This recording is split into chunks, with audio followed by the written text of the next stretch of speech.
तो ब्लडसोक्ड स्वर्ड की एपिसोड 05 के साथ हाजिर हो। तो लास्ट एपिसोड के एंड पे हमने देखा था कि सामा जो है अपने भाइयों से पूछता है कि बताओ कि आजकल तुम लोग क्या कर रहे हो। तो हियोन उसे कहता है कि मैंने इस एस्कॉर्ट एजेंसी को ज्वाइन कर लिया है, मैं उन्हीं के साथ ही काम करता हूँ और कुछ पैसे कमा लेता हूँ। तो हमारा जियोन कहता है लेकिन मदर को ये बात बिल्कुल पसंद नहीं आई होगी क्योंकि तुमने जहाँ पर एस्कॉर्ट एजेंसी को ज्वाइन किया ये बात उन्हें बिल्कुल अच्छी नहीं लगी होगी। तो वो कहता है हाँ ये बात उनको बिल्कुल अच्छी नहीं लगी थी लेकिन मुझे ये करना पड़ा। हियोन कहता है कि मदर हमेशा तुम्हारी बात करती थी क्योंकि तुम भी एस्कॉर्ट एजेंसी के साथ गए थे और कभी वापस नहीं आ पाए, इसी वजह से मदर नहीं चाहती थी कि मैं भी यहाँ पर एक एस्कॉर्ट एजेंसी को ज्वाइन करूं। होया कहता है कि हाँ वो गुस्सा तो होंगी ही ना क्योंकि हमारा बड़ा भाई जो यहाँ से गायब हो गया था वो एस्कॉर्ट एजेंसी के साथ गया लेकिन कभी वापस नहीं आ पाया, इसी वजह से वो नहीं चाहती थी कि वो ये जॉब करे और उन्होंने कितनी बार इसे मना भी किया लेकिन इसके बावजूद इसने इस जॉब को छोड़ा नहीं। तो हियोन उसे कहता है कम से कम मैं यहाँ पर कुछ पैसे तो कमा कर लाता हूँ और वो भी ईमानदारी के साथ, तुम्हारी तरह नहीं सारा दिन यहाँ पर गैंगस्टर्स के साथ घूमता रहता हूँ और गली में लोगों के पास से पैसे छीनता हूँ। तो होया कहता है कि नहीं तुम मुझे क्या कह रहे हो, हम लोग यहाँ पर किसी के पास से पैसे नहीं छीनते, हम लोग यहाँ पर गुंडे जरूर है लेकिन हम लोग पैसे नहीं लेते। तो हियोन उसे कहता है कि मैं तुम्हारी कॉन्कॉर्डेंट माइंड इस एसोसिएशन के बारे में अच्छी तरह से जानता हूँ, तुम लोग यहाँ पर कमजोरों के पास से भी फीस लेते हो, तुम लोग यहाँ पर दुकानदारों के पास से भी पैसे लेते हो और सारे पैसे के साथ ही तुम्हें यहाँ पर सैलरी मिलती है, वही पैसा तुम घर लेकर आते हो और मुझे तुम्हारी हराम की कमाई बिल्कुल नहीं चाहिए। तो होया उसे कहता है कि नहीं मैंने तुम्हें कहा ना कि ये वैसी कमाई बिल्कुल भी नहीं है, ये वैसा पैसा नहीं है, लेकिन बताओ मैं और क्या करूं, मेरे पास कोई और काम करने को है इस घर को चलाने के लिए और हमारी जीना के इलाज के लिए, यही सब कुछ करना था। तो जीना वहां पर आती है, वहां पर खाने की प्लेट रखती है और गुस्सा हो जाती है और कहती है बस करो, तुम लोग हर वक्त आपस में लड़ते रहते हो, 12 साल के बाद हमारा बड़ा भाई घर वापस आया, तुम लोग लड़ रहे हो। इसी के साथ जीना के नाक से खून बहना शुरू हो जाता है, वो अपने नाक पे हाथ रखकर वहां पर साइड के ऊपर हटती है। तो हमारा सामा जीवन भागता हुआ जाता है और कहता है कि इसे क्या हुआ है, क्या इसकी तबीयत खराब है, साथ ही वो सोच रहा होता है कि इसकी बॉडी के अंदर जीन एनर्जी और भी ज्यादा स्ट्रांग होती जा रही है। जियोन उन लोगों से कहता है कि इसकी बॉडी के अंदर बहुत ही स्ट्रांग जीन एनर्जी है, क्या तुम लोग यहाँ पर इसका कोई इलाज करवा रहे हो। तो होया कहता है ब्रदर तुम्हें कैसे पता चला।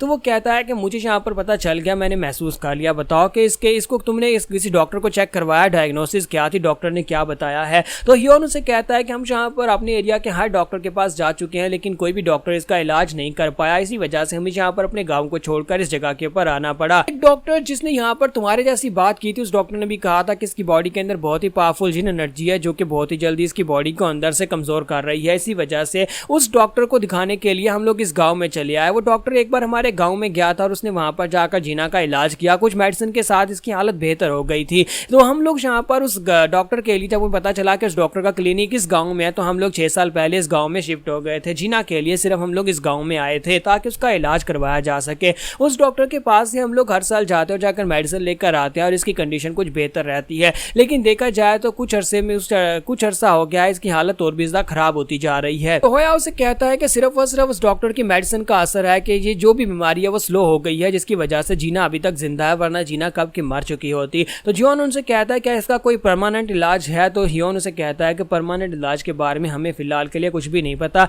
लेकिन जैसे जैसे इसके सिम्टम्स बढ़ते जा रहे हैं वैसे वैसे यहाँ पर इलाज का खर्चा बढ़ता जा रहा है। उस डॉक्टर ने कहा था कि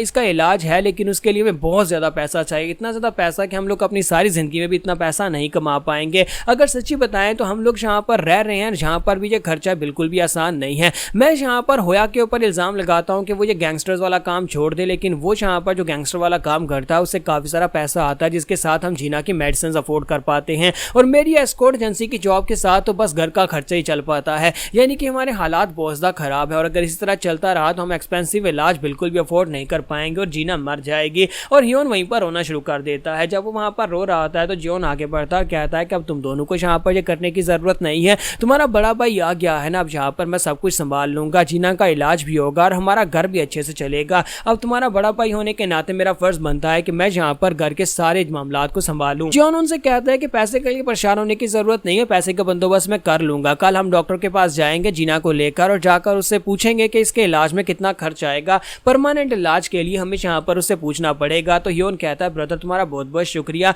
अब जाओ जाकर तुम रेस्ट कर लो, तुम और ब्रदर चियोलवू रेस्ट कर लो। तो उन दोनों ब्रदर्स के पास चले जाने के बाद हमारा चियोलवू और हमारा जियोन दोनों वहां पर बैठे होते हैं। तो हमारा जियोन होता है वो चियोलवू से पूछता है कि बताओ हम अपने साथ कितना पैसा लेकर आए हैं।